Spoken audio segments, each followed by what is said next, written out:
This is going to be programmatically defining SLOs. Hello, I'm Nick Denny, VP of Engineering and co-founder of APImetrics. So why should you believe what I'm talking about? Well, I've been a software engineer for 20 years. I've got this accent, but I live in Seattle, and I'm the speaker here, so you've basically got to listen to me. So yeah, there's my bona fides, which I believe is Latin for good dog. So there we go. So SLOs, what do we mean by them? They're service level objectives. They're probably best described by the Google SRE book, the Site Reliability Engineering book, freely available on the internet, and that describes everything about how you keep your Google style company running and up. So some nomenclature. You have indicators. These are the metrics, the values you measure. I'm going to sort of use them interchangeably here between indicators and metrics. I mean, I like metrics. I don't work for API indicators. But indicator does capture that it's not the definitive thing you're measuring. It is just an indicator, something pointing to how well your API is performing. So once you've measured these, you've got objectives. This is the goal or the range you expect those indicators to meet. And lastly, you can build these up and you have a SLA, an agreement. But SLAs are things that lawyers write. This is a legal document, a promise. So if you get into agreement, that means lawyers. If you lawyers here, you have to tell me, I believe that's the law. So the other part of what I said was programmatically. So what am I talking about? Well, we want to have them be measurable, agreeable, repeatable. So measurable, like these are real numbers. This isn't, oh, I feel bad about this API. I never like it. I hate this API. Agreeable, we need to know what we're talking about. If you describe what the objective is, somebody else has to agree with you. That's what the metric is. And then repeatable, you need to know that what you see is what somebody else sees. You don't get stuck into a he said, she said, a battle between you and your customer about what your API is doing. So what are the indicators you want to measure? So you can, different viewpoints. You could look at from the service you're actually running in, your infrastructure. So things like allowed call rate. You could look at CPU usage and disk usage. It's not really going to tell you too much about how your API is performing, but those are things you're probably monitoring already. They're available to you as a developer, at least. But the risk with these things, because you're not getting the whole picture, you're not getting the view that your users see. You're just sort of checking that the API is, or your infrastructure is working how you think, or maybe just a part of it. And also included queues there. So, yeah, a British person talking about queues, very dangerous. But so that would be more for async APIs. So it's better, I think, to look from a client viewpoint, from the outside in. So then you're looking to see whether the endpoint is available. You can connect to it. You can actually make the API calls. It's all very well if your server's sitting there waiting for requests and never receives them because DNS is broken, which, it's never DNS until it is DNS. But as well as thinking about just, yes, you're getting a 200 OK back from your endpoint. What about how fast or slow is the endpoint? If it takes 30 seconds to respond, that's really the same as it not being available, as if it, assuming you've not planned for that really slow API call.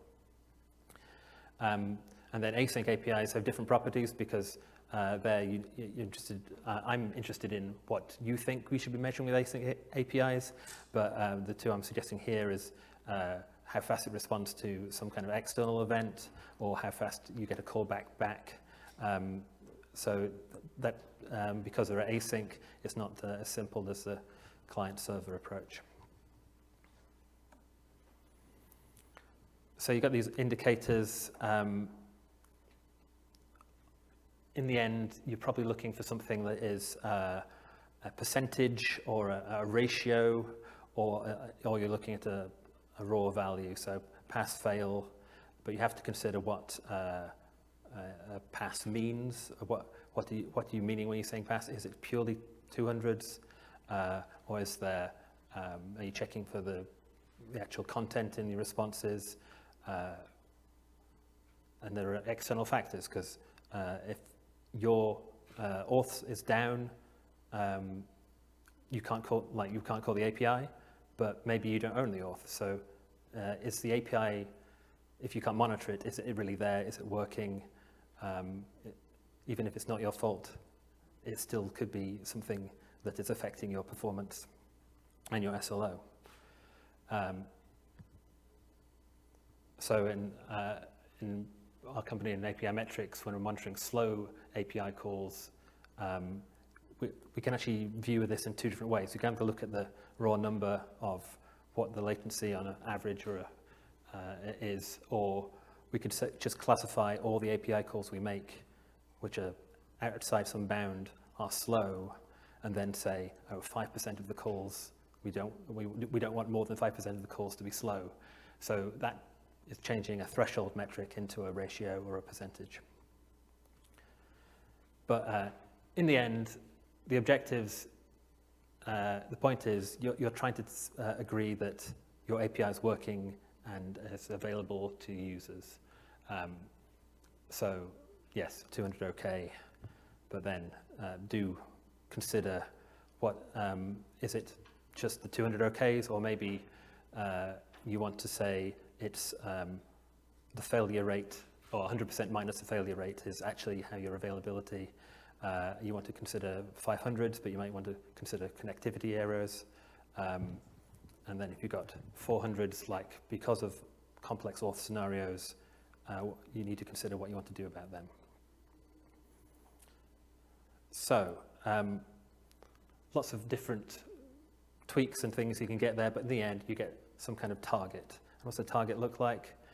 In the end, you've got some time series data, because you'll be looking at this over time to see whether you're meeting your objectives over time. And it's some value, and you're trying to say within some kind of bounds. Either you're saying, oh, it's never going to be slower than this value, or you're going to say the pass rate is never going to drop below this value. So there's a band of acceptable range. So this is really common about all the ways you can think about your SLOs, and so that's a commonality that's going to be used everywhere. But if you think about that, the data you're looking at is actually an aggregate. It could be a raw value coming from somewhere else, so you're just getting one number and you're looking at it, but more likely you're looking at some kind of mean, median, hopefully a percentile to say how your API is performing over some kind of period. So if you choose a P90 or P99, that's going to be a lot more reflexive to problems, which is maybe good for your alerting, but maybe bad for your reporting to a customer, because that's saying you're catching that last 1% of all events. And I was hinted at, as well as that aggregate of how you aggregate, there are the windowing, like how big are you looking at? Are you looking for the pass rate of a 5-minute period, or is it the year to date? You're probably wanting for an SLO to be a wider, like a year to date range, and that's very common in the SRE book. And you have to also consider there's a nuance that sometimes one failure is not doesn't really count to your SLO at all, because I know like Google's own SLO with us as a consumer of their APIs, and all you when you use them, is if you get a failure and you retry immediately and it works, that does not count as an error to your error budget or SLO. That means your client code is written to do retries, so that doesn't count. So just a thing to worry about. And finally, there's one sort of last wrinkle that, so we've been involved with some open banking in the UK and monitoring their APIs, they actually have reporting for their metrics, and they have the concept of core hours and non-core hours. So to capture this adds an extra wrinkle to everything, because you have to consider with the time zone, if you change it to daylight saving time, and it really confused me for a while, but really the point for that is that they wanted the banks to do all their maintenance windows overnight when they didn't think users would be using the APIs. So that's why it's the core hours are during the normal day of the UK, and after midnight till 6 a.m. is when they have non-core hours. Whether that really is good for the connected world and 24/7, 365 kind of APIs is another matter, but that was the choice they made.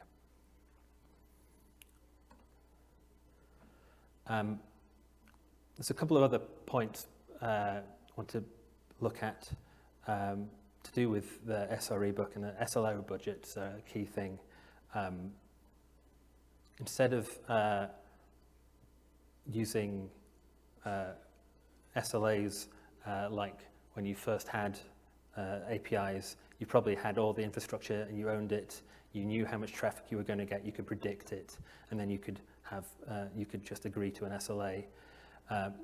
Instead, there's a move to use error budgets, so you do actually plan to have some downtime, and that's sort of, it allows you to plan ahead.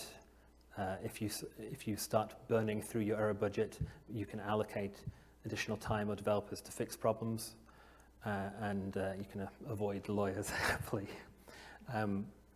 So this move to SLO and error budgets is a cultural change away from a blame to an acknowledgement that nobody's perfect, and modern services that have a lot of components and you cannot control everything.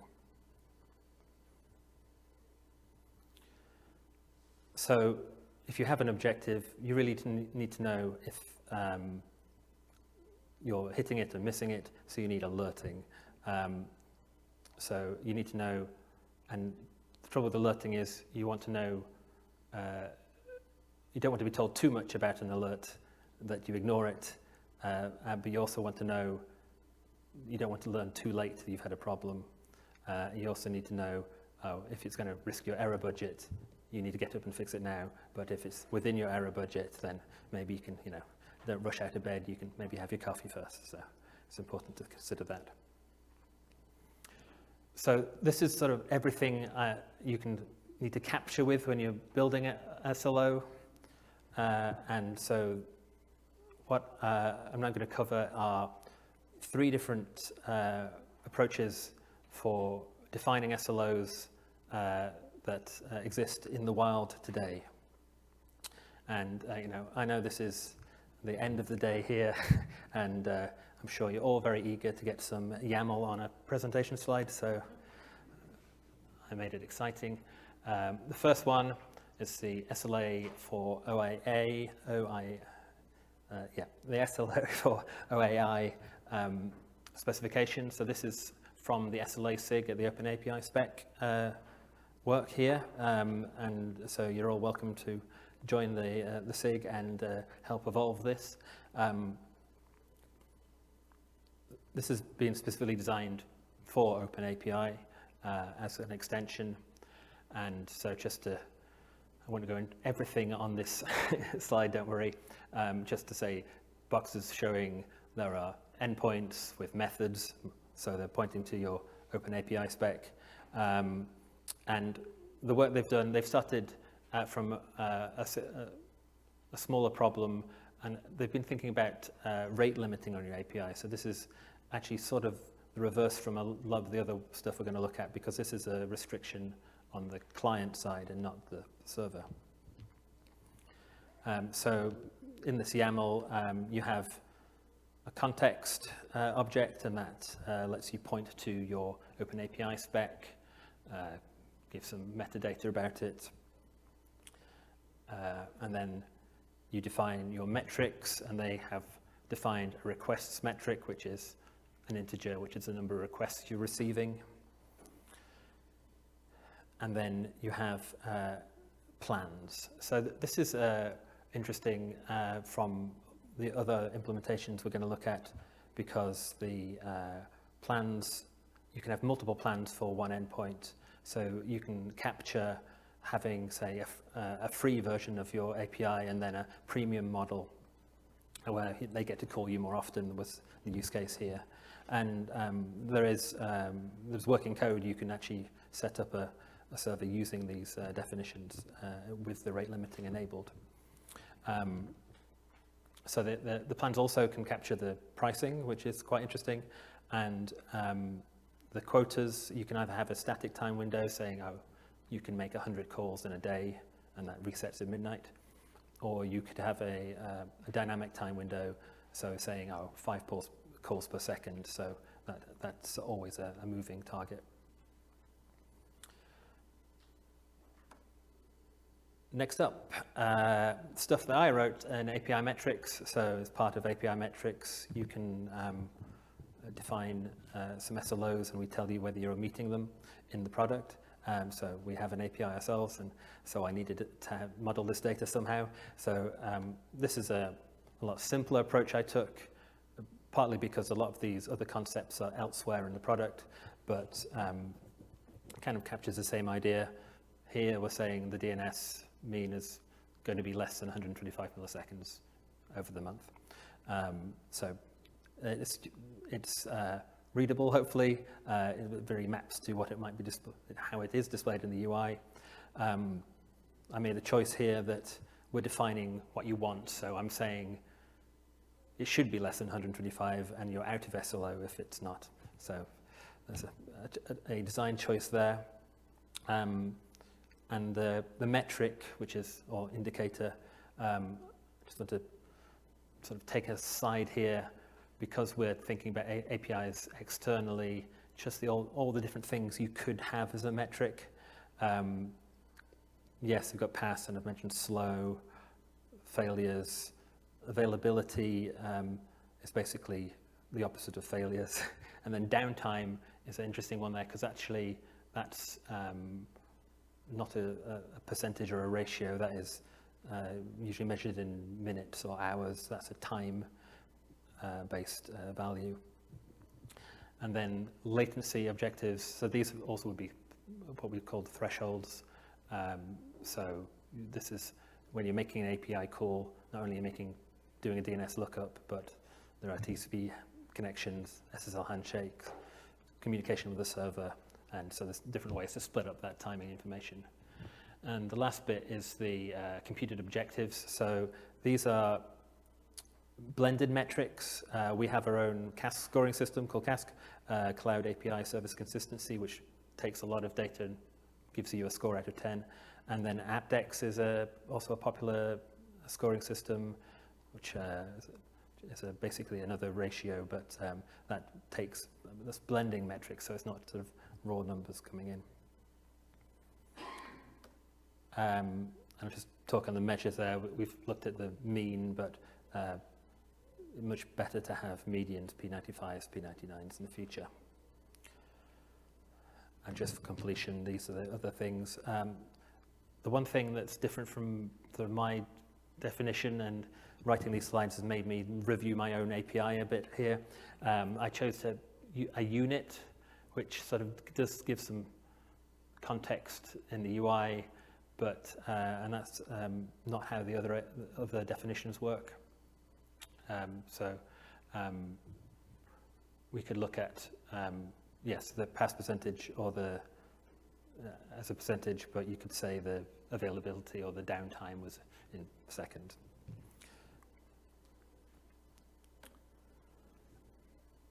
So, yeah, I do love the transitions on the PowerPoint. OpenSLO, this is an open standard that has been designed by mostly ex-Google SRE devs who seem to have a company called Noble9 and some other companies. They have attempt to make a community out of it, but it's definitely SRE focused. So there are going to be some interesting views they've taken here. It's a lot bigger, a lot of YAML. It's designed to be sort of checked into Git, and so you can follow it. It's more designed to be used internally, I think is the point. The YAML is far too big to fit on one slide, so I'm just showing you they actually have defining data sources and defining the actual query you're making to Datadog to get a number, and then you're saying what your objective is, and you get to add the names there, so it's designed somewhat to be in their product, funnily enough. So in the YAML, there's an SLO object, which is a metadata. There's different ways to define the SLOs. So you can define your which indicators you're going to use, or you can reference a different indicator. You can define your timing windows, budget methods. If I go to the objectives, this is where you just have the name, and you say they have the operator too, so less than a certain value, and then you define the window. In the indicators, this is what interests me here is that instead of saying, oh, pass rate is 95% or 0.95 in the code, they actually say, oh, you define what this is a ratio metric, and then they imply you make the ratio outside, so you say, oh, good is this number of 200s, say, or you define bad, and then you also define total. So you don't need good and bad. You define one or the other and total, and then the indicator is implied that is the good over the total, or total minus bad over total. So it's they imply you're doing some maths. Otherwise, threshold metrics are just, you're hitting this value. The other thing in the OpenSLO doc is the alerting. So they actually let you define an alerting policy and what to alert. So this is why it might not be suitable for sharing with customers, because you're actually sharing details about how your PagerDuty or whatever you might be using would alert you. And it has conditions for whether or not you've breached the SLO, you're failing your targets, whether there's no data coming in, which is something I certainly had forgotten about, but certainly you can tell they're SREs because they're thinking about what happens if we don't get any data. That's probably also bad. And also triggers for if the event is resolved, so you can go back to bed. The conditions can also have their own windows in SAIL, so you could say, oh yeah, the CPU should always be below 80%, but if it is over 80%, don't alert me until it's happened for 5 minutes. So this is sort of a windowing on more windowing, if anything, but useful for alerting. So, congratulations, no more YAML on the screen. We're nearly done. So all these approaches trying to solve basically the same problem. Metrics, OpenSLO, they define a data source, so they're very specific about it. Obviously in APImetrics, kind of implying you're using APImetrics, and in SLO for API, they've defined requests, but that's maybe more open to interpretation. So the data source for that requests is sort of implied that you know what that means already. APImetrics is coming from ourselves, and then in SLO you define it. Most of the other things are very similar. My use of units means that sort of ratios are implied via the units rather than OpenSLO's more complex, actually explicitly saying this is a ratio of two numbers.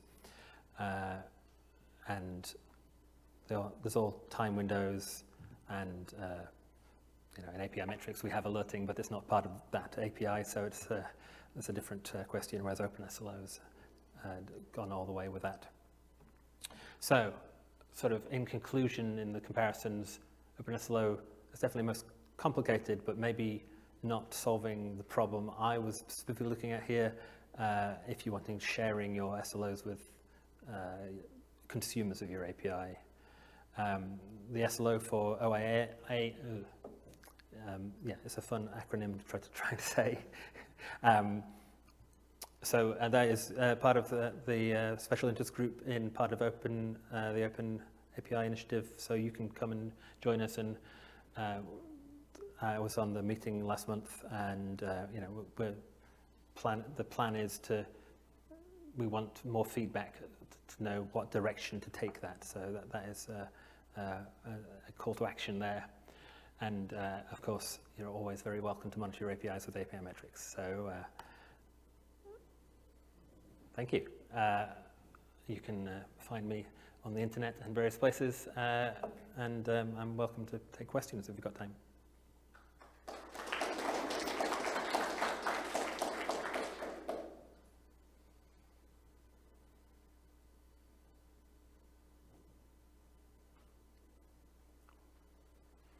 We'll call that good. Oh, Paul. What about, have you thought about compound SLOs yet?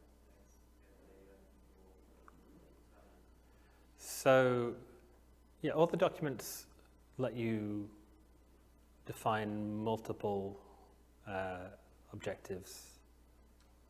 So certainly, it doesn't explicitly say in the APImetrics one, it's actually a list of objects. And yeah, you'd have, I think, well, there's two ways to look at it. You either do the blended metric like the AppDex and Cask, where you're taking lots of metrics and getting a number and then using that in your SLO. Or the other way is have lots of SLOs, and then you can also consider yourself, oh, it's not that I'm hitting or missing my one SLO, it's I'm hitting 5 out of my 7 SLOs, so I've got 2 problems to worry about. So that would be the way to think about it.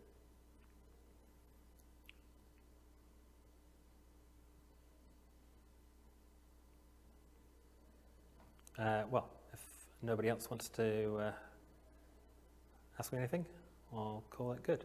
Thank you.